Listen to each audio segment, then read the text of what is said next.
જય સ્વામિનારાયણ. આજના દર્શન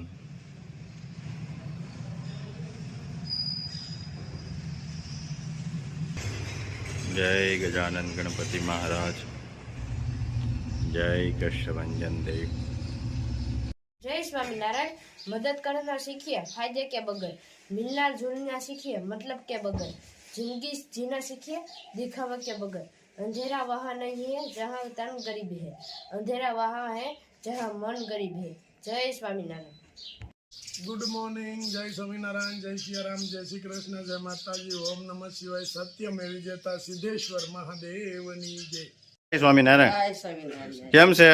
સારું છે, સારું છે. કેમ છે બા? હા, સારું છે અત્યારે બરાબર. પણ મારું ભાઈ મારે કામ થતું નથી. છોકરા ઉપર મારે જિંદગી ભાઈ તો હજી બહુ નાનો છે. નાનો છે પણ શું કરું? એકલા ઉપર ગુજરાન ચલાવવાનું. આમ તો ગામવાળા સારા છે તો થોડુંક મદદ ક્યારેક ક્યારેક કરે છે. પણ તો એ આપણે કાયમ તો બા કોને હા, કહેવું? કાયમ તો કોને કેવું, એટલે જવું પડે. તો એ તમને આપણે આપી હતી એને ઘણો ટાઈમ હા, થયો. ઘણો ટાઈમ છે. પણ જ્યાં સુધી ચોમાસાની અંદર કામ હાલતું હતું ત્યાં સુધી તમારે તકલીફ નહોતી. હા.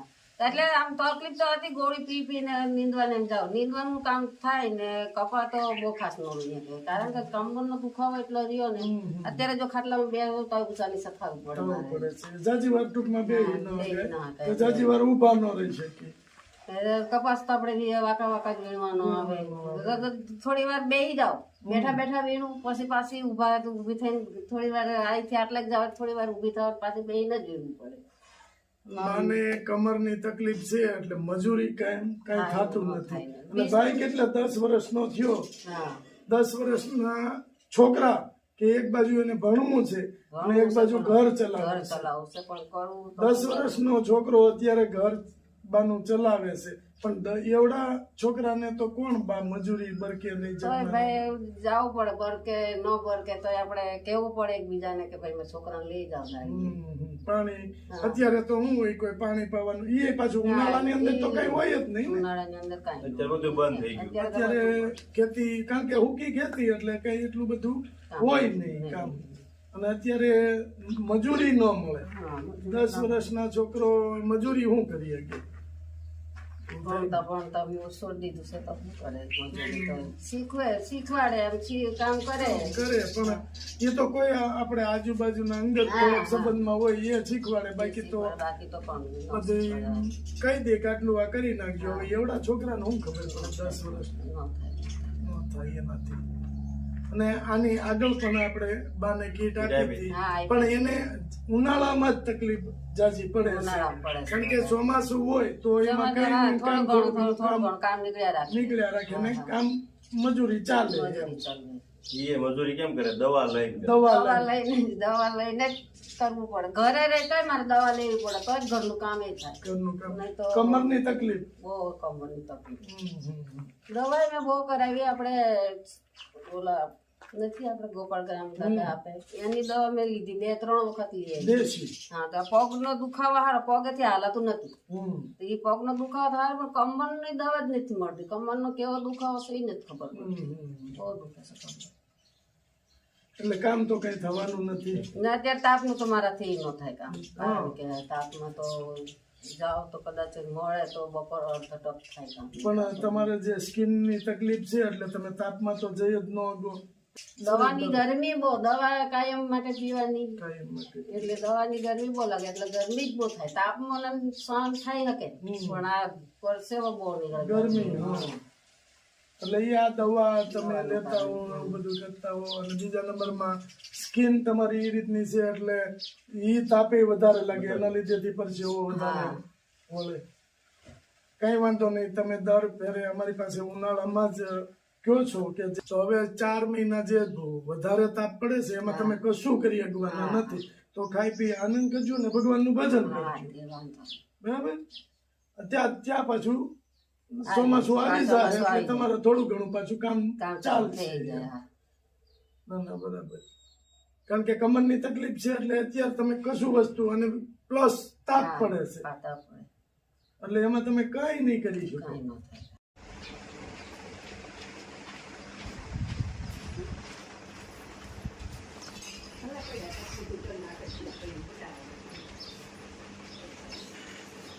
પછી મારા છોકરા એમ કીધું કે મમ્મી હું ભણવા તો ગઈ પણ ઘરનું તું શું કરીશ? હા, એ તકલીફ એ થાય. કારણ કે આની પેલા આપણે આવ્યા હતા ત્યારે ભાઈનું ભણતરનું આપણે કીધું હતું. હા. પણ ભાઈ જ એવું કહે છે કે ભણવાનો ખર્ચો એ લોકો આપશે, હું ભણવા વયો જાય. ઘરનો ખર્ચો ઘર કોણ અકાવશે ઈ કે કારણ કે આપણા મને તો દવાની જરૂર પડે એટલે દવાનો ખર્ચો તો કાઢવું જ પડે. કાઢવું જ પડે. અને ગમે ત્યાં દેશી દવા લઈએ તોય બેડા નથી. અને દેશી દવા અત્યારે એટલી મોંઘી આપે છે ને, મોંઘી આપે બહુ આવે છે. છે મોંઘી. અને ઓલી દવા આપણે લઈ તો એ શરીરને માફક નથી આવતી. શરીરની માફક એની એ દવા લઈએ છે પણ આમ કે ખાલી પાવર રહી જાવ પછી તો દુખાવો એવો છે એવો નહીં. નાની ઉંમરમાં જો એટલો છોકરો સમજતો હોય તો એ ભણ્યા હોશિયાર છે, એમાં ના નહીં. હા પણ હવે આ રીતનો પ્રોબ્લેમ બેનને પડે તો છે. અત્યારે મારે જે ભણ્યો નથી પણ હવે આગળ જતા કરીશું એને ધંધે ક્યાં ધંધે સડાવીશ? હા, એમ. કારણ કે ભણતર નથી તો ધંધો એટલે બે માજીને ઈ ઉપાધિ છે કે આ ભણતર નહીં હોય તો આગળ જતા એને કયો ધંધો શીખવાડવો મારે? કયો ધંધો શીખવાડવો? મજૂરી તો ખેતીમાં તો મજૂરી જેનું મજૂરીમાં છોકરો તૂટી જાય. તૂટી જાય. એમના પપ્પાની ગોળે, હા, એમના પપ્પાએ આ ગામની અંદર બહુ કામ કરે. કામ જ કર્યું છે. એના પપ્પાએ નાનપણમાં મારા સસરાએ કઈ ભણાવ્યા નહીં હા. અને નાનપણથી મજૂરી. મજૂરીમાં લગાવી દીધા. અને એ ધામમાં જતા રહ્યા. એટલે હવે નાનો દીકરો હોય તો એને બધી એને તો એના પપ્પાને તો ભણાવવું જ હતું. એ કે ગમે એમ મહેનત કરીને હું ભણાવીશ. હા, એમ. એ કોલેજ બોલેજ બધું કરે છે, છોકરાને હરખો ભણાય ને ધંધે લગાડે, ગમે નોકરી ધંધો મળી જાય ને. મળી જાય. અને એના પપ્પા એના ભાગમાં નહીં. માને. નકર કાંઈ નહોતું. હાવ હાજે હારે હા હાજે હારે કામ કરતા કરતા જતા રહ્યા. કામ કરતા કરતા જતા રહ્યા. આ સુમિતભાઈ ની આવતા જતા કેવા કામે હતા સુમિતભાઈ? કઈ વાંધો નહીં બાઈ, એ તો ભગવાનને જે ગમ્યું ઈ ગયું પણ સાચું. પણ છોકરાની જિંદગી થોડીક છોકરાની જિંદગી બગડે ને મારે તો કરવું જ. કરવું. હા, બરાબર છે. નથી થતું એટલે બધું આ પ્રશ્ન છે. જો આટલું લાવ્યા છે ખાઈ પી આનંદ કરજો અને ભગવાનનું ભજન કરજો. ભગવાનનું ભજન કરશું. બા આ કીટ આપને છે ને જયાબેન લંડન થી આપી છે, એમને આશીર્વાદ આપો. એ બેન તમને હાજર નરો ભગવાન રાખે અને ખૂબ આગળ વધાવશે તમને. બસ. અને ભગવાનની આશીર્વાદ તમને કાયમ માટે જ્યાં સુધી જીવો ત્યાં સુધી રહેશે. રહેશે. અને ખૂબ તમારા શરીરને તમારા હેલ્થને હારી રાખે હારી ભગવાન. રાખે ભગવાન. બસ. હાલો બા, જય જય સ્વામિનારાયણ. સ્વામિનારાયણ, જય સ્વામિનારાયણ, જય સ્વામિનારાયણ.